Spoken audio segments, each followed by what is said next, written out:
ఎవడే వీడు? నా తమ్ముడు. మీ తమ్ముడా? మ్మ్. వీణ్ణెప్పుడు చూసినట్లేదే. మనకి పెళ్ళయి 1 year అవుతోంది. ఎప్పుడు నీకో తమ్ముడున్నాడని నువ్వు నాకు చెప్పలేదు కదా? అవును, చెప్పలేదు. అయితే ఏంటి? అయితే ఏంటంటే నేనెప్పుడు వీణ్ణి చూడలేదు, వీడెప్పుడు మన ఇంటికి కూడా రాలేదు, మనం కూడా ఎప్పుడు వాళ్ళ ఇంటికి వెళ్ళలేదు.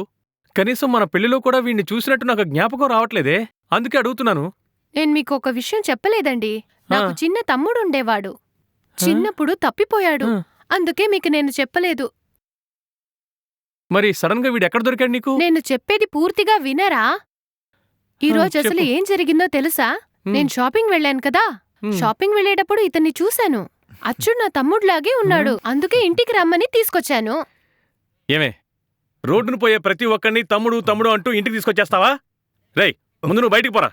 పోరా బయటికి. రే ఆగు. ఇతను నా సొంత తమ్ముడు కాదు, కానీ చూడ్డానికి నా తమ్ముడ్లాగే ఉన్నాడు. తనిక్కడే ఉంటాడు. మీరెక్కువగా మాట్లాడారంటే మేమిద్దరం ఇంట్లో నుంచి వెళ్ళిపోతాం. జాగ్రత్త. నువ్వురా తమ్ముడు.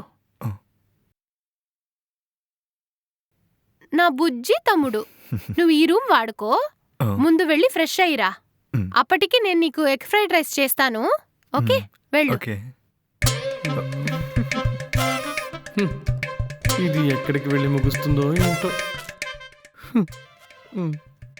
ఇలాంటి విచిత్రాలు ఎక్కడైనా జరుగుతాయా?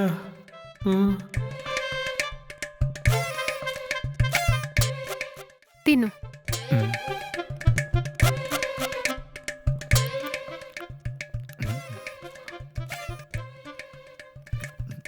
బావుందా?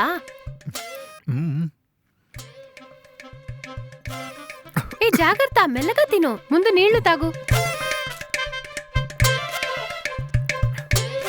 ఎందుకు కంగారు పడుతున్నావు? మెల్లగా తిను. రోజు నీకిలా మంచి ఫుడ్ ప్రిపేర్ చేసి పెడతాను. పెళ్ళయి 1 year అవుతోంది. ఈ 1 year ఒక్కరోజు వంట చేసి దాన్ని ఫ్రిడ్జ్లో పెట్టి రోజు అదే నాకు పెడుతూ ఉంటుంది.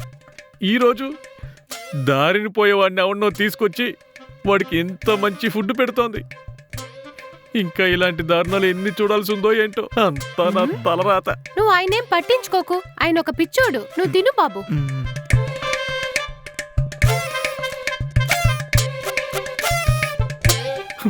అంటావే అంటావు. నిన్ను కట్టుకున్నందుకు నన్ను అనాలి.